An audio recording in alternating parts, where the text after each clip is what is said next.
Akin's fundamentals, we are going to look at guillotine escapes. So let's look at a preliminary escape. We'll be doing it if we're in the front headlock position. Let's just say we'll go over some guillotine mechanic finishes. Just turn this way, bro. So say I'm in the front headlock position and I'm a righty, so I want my strong arm coming around the head. Again, the guillotine is an air choke, so I want the sharp bit of my wrist just into this Adam's apple. A common thing people do from this position is they try to muscle it by bringing their elbow to the inside or bringing their elbow back to the body. One of the main escapes or pathways to escape the guillotine is freeing their head. So if I'm clamping his head to my body with my right elbow, he can push in my elbow and possibly free his head. So we're thinking about to finish. My right arm's the choking arm, my left hand's the support arm. My grip is somewhere between my little finger and my wrist. I'm pulling my right hand, which is the choking arm, into my right armpit, and I'm having flared elbows. Okay, that's how I'm going to be finishing. My goal from here is, when I snag this, is to get some kind of connection with my legs to his body. So once I snag the front headlock position, if I was going for the more modern shin on the inside position, I'd plant my left foot. As I sit back, I'm kicking him in the hip with my right foot. That's going to allow me to kick him away, drive him away, and then my left leg comes over so he physically can't hop over to escape, and then I'm just pulling in. Just get one more angle on that side. Just turn around, perfect. So once I'm in the front headlock position, from here, and I get hand to hand, I'm planting my foot on the mat, and as I sit up, I'm bringing my shin inside and kicking him in the hip. Okay, that push with my foot in his hip, and I'm pushing him away, helps with the finishing mechanics. I don't want him hopping over to the side, so my left leg comes over the top. Notice the way I'm on my right hip. I'm not flat on my back as in the traditional guillotine from the close guard. And now I just pull my choking hand into my armpit. That would be the more modern way of finishing the guillotine from the front headlock position. If I was doing it from close guard, which would be more old school. So again, I'm trying to get into the front headlock position as I feed my choking hand through and I get my grip. Again, from here, I will be lifting up, and now I'm just going to sit back and basically pull close guard. From there, I can pinch my knees, I can stretch him backwards with that control of his hips. As I'm moving his hips backwards, Sean's hips backwards, I'm now pulling my right hand into my armpit with flared elbows. Okay, so we want to develop the skill of a bit like the rear naked choke. We don't want to be using our hands to stop the rear naked choke. If Sean's on my back, yep, and I'm trying to stop this with my hands, just finish the rear naked, bro. It's a battle that I don't want to get into.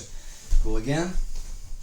We want this ability to defend the choke with the turn of my head. Finish, bro. Just this ability of turning my head and getting safe from here. And now I can escape the position. We're using that same concept of the turning the head. If you notice, whenever Sean, let me go on this side, bro. So when we're in this position, no, not you or me. Okay. When he goes for the front headlock, or he's in the front headlock position, if I just keep my face facing the mat, it's on my larynx, okay, which means I'm going to get choked out. So my first defense is preliminary. I just turn to look at him. Notice the way now his right forearm is against my left jugular. Now to finish, he has to raise his hips. I just go with him. Notice the way that leaves my hands free. So as he raises his hips, I can go with him. But also, if I try to double leg Sean from here and move, because I always want to walk around to the side the choke's not on. In other words, when I try to get past his legs, if my head is on the right hand side of his body, I want to go to the left hand side. I don't want to go to the same side as his body.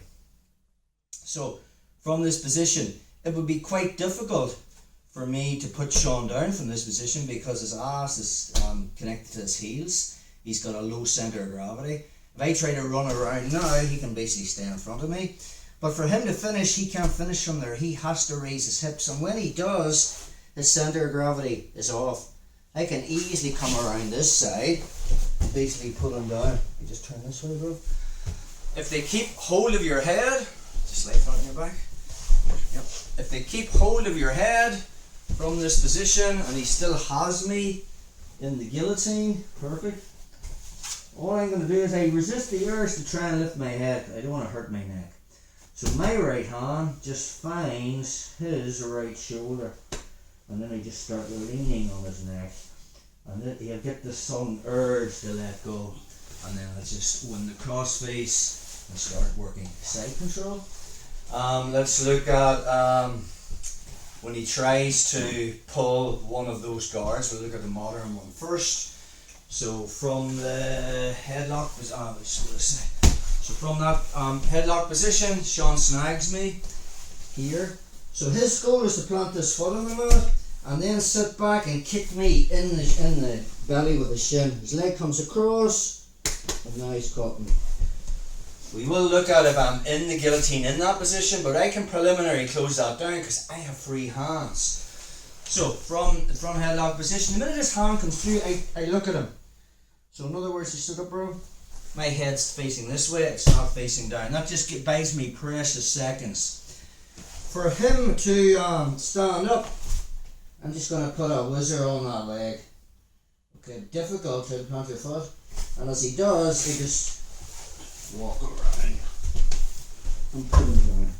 Once I'm there, I find the shoulder. And now I can start leaning on his neck to free my head. Let's look at that again. You just come on this side. So, as he snags my head, I know he wants to plant this foot on the mat. That arm just comes up and puts an overhook on it. And now from here, he'll want to raise his hips. I raise with him. And then I just walk around. Notice the way I use my hand on the mat as a post. Once I get into side control, I just relax. I go with the movement. And then I just find his neck. And I lean on it. Close guard. I have free hands.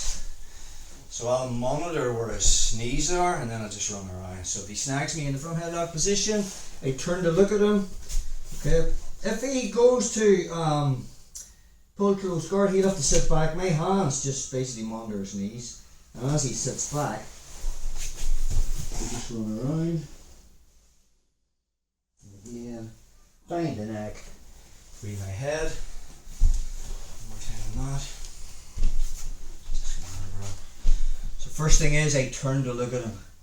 If he tries to finish from his knees, my hands are monitoring. I just come up with him. But now for him to pull close guard, his butt has to hit the mat, and when it does, my hands monitor his knees. You just run around the other side.